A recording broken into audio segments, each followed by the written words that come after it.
چرمکار ڈھور سماج پر اعلیٰ ذات والوں کی جانب سے ہو رہی زیادتیوں اور ناانصافیوں کی مذمت میں دفتر ضلع کلکٹر پر ایک احتجاجی دھرنا منظم کیا گیا۔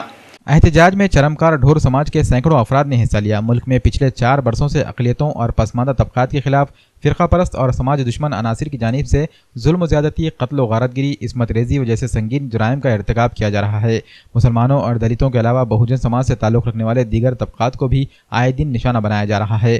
اب چرمکار سماج بھی فرقہ پرستوں کے نشانے پر ہے۔ اس سماج پر بھی فرقہ پرستوں کی جانب سے ملک بھر میں زیادتی کے واقعات پیش آ رہے ہیں۔ گزشتہ دنوں سانگلی ضلع کے جت تعلقے میں چرمکار سماج سے تعلق رکھنے والی ایک لڑکی پر اجتماعی زیادتی کرنے کے بعد اس کا بے رحمی سے قتل کر دیا گیا تھا۔